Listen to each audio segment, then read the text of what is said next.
Un saludo muy especial a todos los senadores de la comisión, al doctor Roberto, bienvenido. Me parece que este ejercicio de socializar la política cafetera sí que le ayuda al Congreso para tener herramientas para estos debates. Quiero saludar muy especialmente al doctor Eugenio Uribe y al doctor Javier Borges, miembros del Comité Nacional de Cafeteros. Yo sí tengo que decir por conocimiento propio que son unos bastiones de la actividad cafetera, unos luchadores de la actividad de los caficultores. Bienvenidos acá. Y un saludo muy especial al doctor Orlando también. Bien, yo para hacerle caso al presidente quería referirme a un tema que es fundamental para la actividad y que lo tocó el doctor Emilio y Carlos Felipe, que es el tema del ingreso del caficultor. El ingreso del caficultor depende de muchos factores, pero fundamentalmente de un tema que se ha venido tocando ampliamente en todos los estudios, que es el tema de la rentabilidad de la caficultura. Y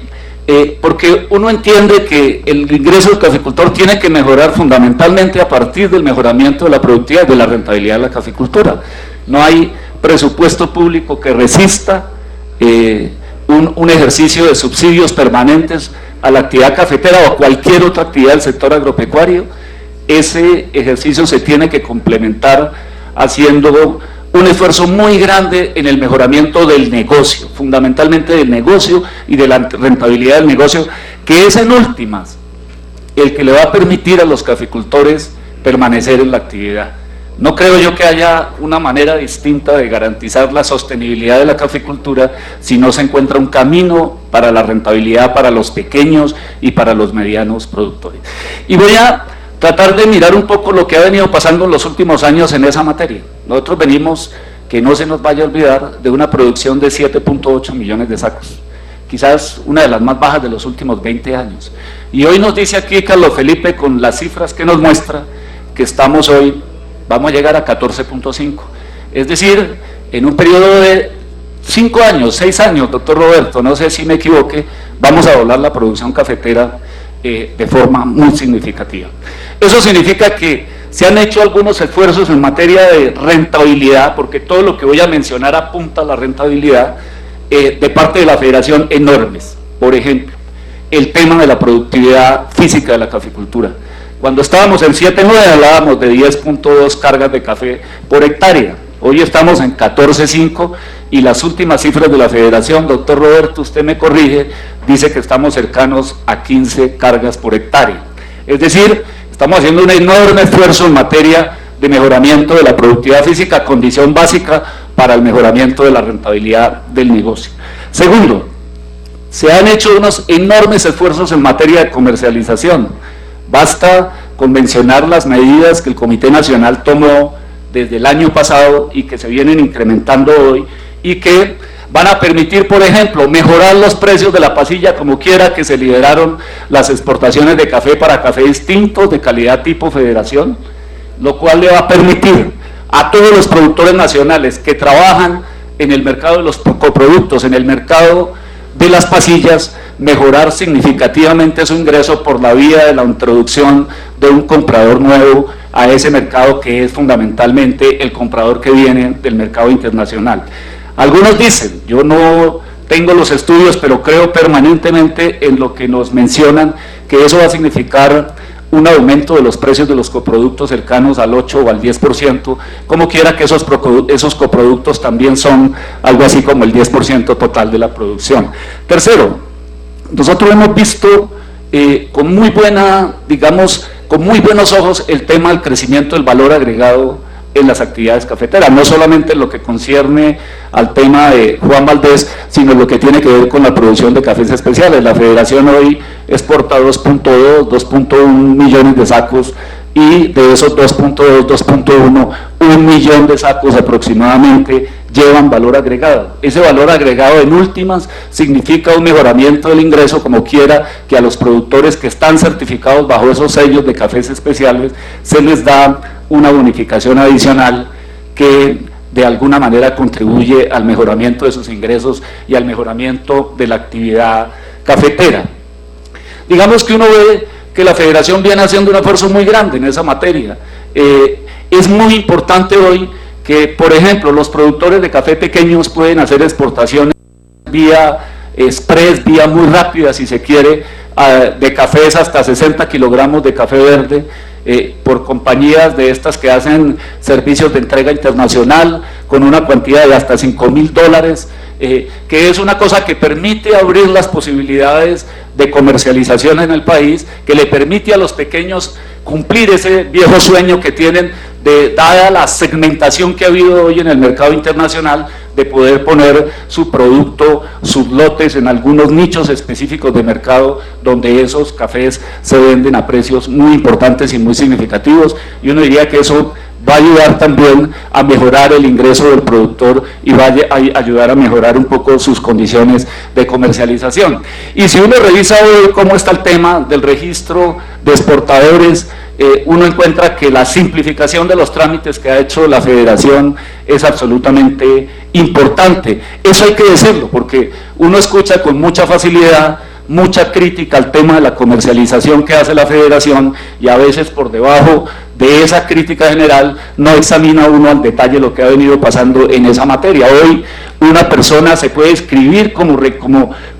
exportador y sacar su registro por internet, y no solo necesita hacer 4 o 5 pasos que no tienen ninguna cosa de extraña que se lo exigen en cualquier institución a uno para sacar su registro de exportador y para emprender la actividad en las condiciones que se han venido señalando ahí. A mí me parece mucho que esa apertura comercial y esa capacidad que tenemos hoy de exportar cafés distintos del tipo Federación le van a generar una oportunidad muy grande a los caficultores en materia de ingreso, y sobre todo en una condición como la que acabamos de pasar, donde el fenómeno del Niño causó un problema muy grave de averanamiento del café, de muchas pasillas en la producción, que si no se hubieran adoptado esas medidas, estoy seguro que estaríamos embarcados con esos cafés hoy aquí en el país. De manera que, en términos generales, uno ve que después del informe de la Comisión de Competitividad de la Caficultura, la Federación se ha dado la tarea con seriedad de empezar a aplicar esas reformas, de empezar a hacer esos ajustes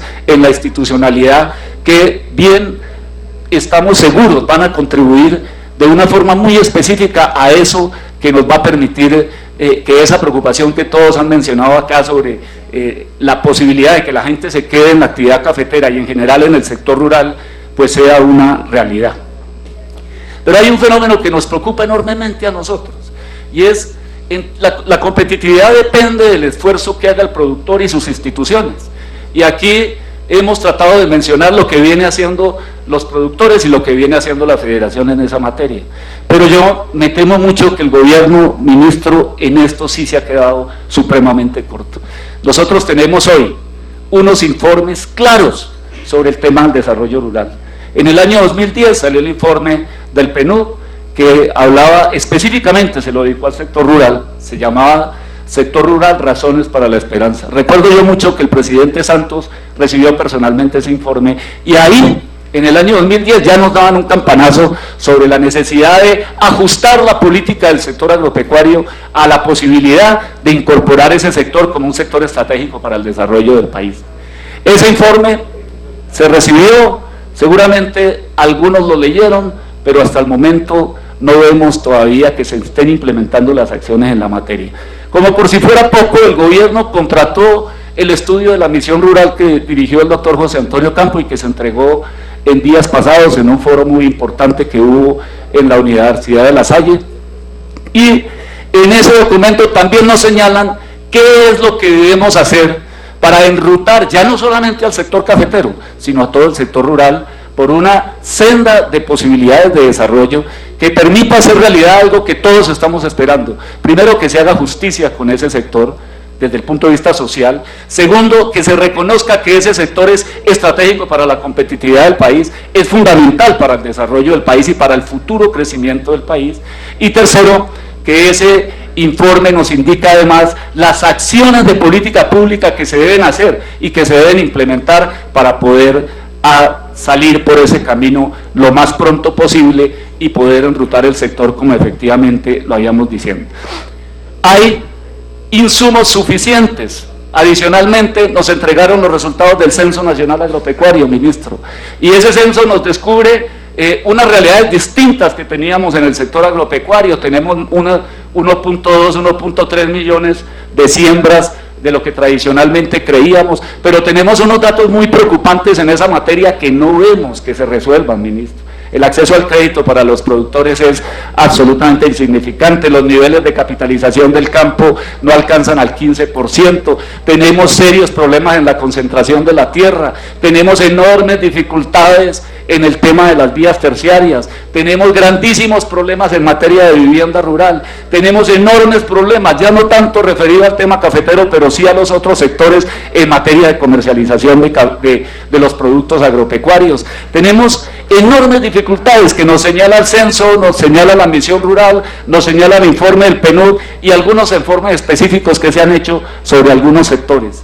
Y la respuesta que nosotros encontramos, y lo digo con sinceridad y con una actitud constructiva sobre el debate, es muy insuficiente de parte del gobierno nacional. ¿Qué ha hecho el gobierno frente a eso? Lastimosamente, lo primero que hace el gobierno es, en la situación de crisis, recorte del presupuesto, y en el recorte del presupuesto afectar directamente el presupuesto del sector agropecuario. No puede ser posible que en una circunstancia de depresión de los precios del petróleo, en una crisis energética como la que tenemos, que ha llevado a una situación fiscal tan grave como la que tiene hoy el país, el sector que, dicho por el mismo gobierno, es una posibilidad hacia el desarrollo y hacia el futuro, el sector agropecuario y el sector rural en términos generales, sea el primero que sufre las consecuencias del recorte y sea el primero al que se le disminuye significativamente el presupuesto. Yo diría que el ministro hace buenos esfuerzos en esa materia, pero aquí, como dice el senador Robledo, obras son amores. Este tema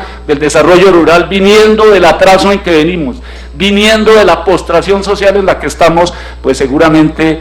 va a ser muy difícil, con escasez de recursos, poder darle el impulso y las posibilidades para que ese sector rural y ese sector agropecuario pues cojan el camino que todos queremos, y es que se vuelva un sector fundamental para el desarrollo de este país. Ahí yo no veo en materia presupuestal coherencia en el discurso del gobierno, entre otras cosas porque, a propósito de este tema de la paz, se ha dicho en muchísimos escenarios que la paz es territorial, que la paz pasa por el sector rural, y no creería yo que los campesinos de Colombia tengan que esperar a que se firmen los acuerdos de La Habana para que exista ya, con toda la evidencia, con toda la información que hay, una política pública, coherente, seria, organizada, con visión de mediano y largo plazo, que le dé un norte al sector agropecuario y que empiece a sentar las primeras acciones para esa gran transformación que requiere el sector rural y, por supuesto, el sector caficultor. Y lo digo porque es muy fácil exigirle a los productores el mejoramiento de la productividad, y es muy fácil decirles que mejoren la competitividad y la rentabilidad, y yo les hago esta pregunta, yo les hago esta pequeña pregunta: ¿cuánto vale hoy, doctor Javier, transportar una carga de café desde el municipio de Yacopí hasta Bogotá? Y ustedes pueden verificar, y transportar esa carga de café hoy puede tener unos costos más altos que llevar esa misma carga de café a Miami, por el estado en que se encuentran las vías terciarias de la zona rural cafetera del departamento de Cundinamarca, que es la que yo conozco. Aquí escuché a Carlos Felipe, escuché a Ernesto Macías, escuché al senador Luis Emilio hablando exactamente de lo mismo. ¿Y cuánto tenemos hoy en el presupuesto para desarrollar las vías terciarias indispensables para el mejoramiento de la integración de los mercados regionales, para el mejoramiento de la integración de los mercados locales y para la disminución de los costos de transporte que afectan la rentabilidad del producto? Entonces no podemos desde este escenario exigirle a los caficultores que mejoren permanentemente sus niveles de competitividad y productividad, cuando desde el lado del gobierno tenemos unos compromisos en la construcción de unos bienes públicos indispensables para la competitividad, y sobre esa materia decimos bastante poco. ¿Por qué no se nos queda la gente allá, doctor Luis Emilio? Porque los hijos de los caficultores tienen un nivel de desarrollo superior a los anteriores, y ellos observan que la actividad de sus padres ya no es rentable, ya no les da posibilidades de vivir en condiciones dignas, entonces se van. Y no, mientras no tengamos una política pública que permita que ese negocio sea de verdad un proyecto de vida digno, seguramente vamos a tener serias dificultades. Y ahí es donde venimos fallando, y lo digo en una actitud constructiva, no lo digo para hacer política ni nada de eso, pero yo sí creo que tenemos que hacer una reflexión profunda, porque en mi modesta opinión yo no creería que aquí toque esperar la firma de los acuerdos para poder salir a implementar la política pública que tiene suficientes elementos de diagnóstico con estudios y con trabajos supremamente serios en esa materia. ¿Qué se ha hecho en materia de vivienda rural?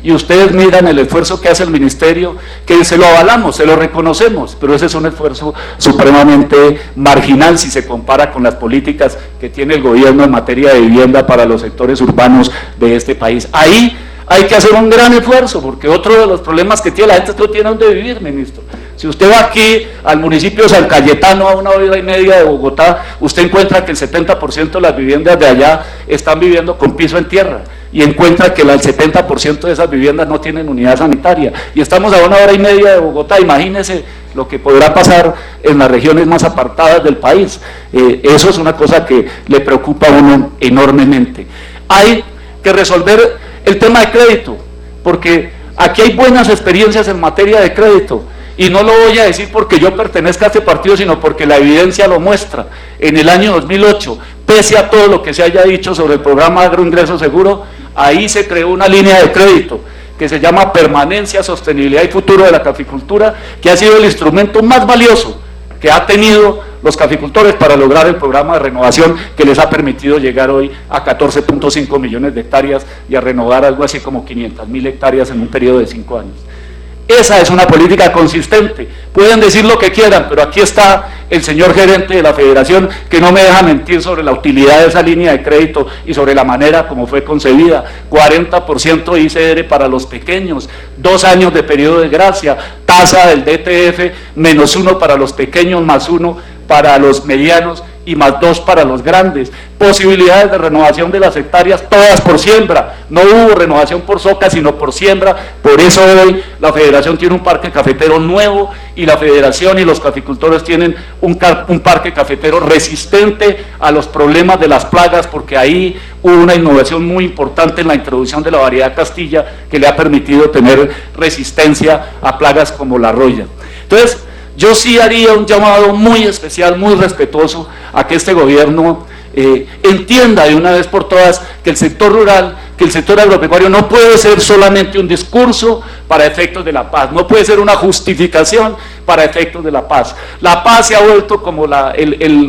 digamos, la palabra mágica para resolver todos los problemas del país. Si pasa algo por las carreteras, la paz lo va a arreglar. Si hay problemas en el desarrollo rural, la paz lo va a arreglar. Maravilloso que haya paz, todos queremos la paz, ninguno de nosotros tenemos una sola discusión sobre el tema de la paz, pero en materia de desarrollo rural y en materia de desarrollo agropecuario, viniendo de un fenómeno climático tan grave como el que tuvimos del Niño, que ha afectado profundamente la rentabilidad de las fincas cafeteras y del sector rural, lo que es pertinente, lo que es urgente, lo que es prioritario, es que la política pública se estructure y empiece a trabajar en función de eso que nos han dicho los estudios, y es que el sector agropecuario y el sector rural en términos generales es estratégico y es fundamental para el desarrollo de este país. No es un sector marginal, sino es un sector protagonista de lo que será el futuro del desarrollo del país, si es que así lo quiere la política pública, porque si no lo quiere así la política pública, seguiremos siendo un sector marginal en ese proceso de desarrollo. Muchísimas gracias, señor presidente.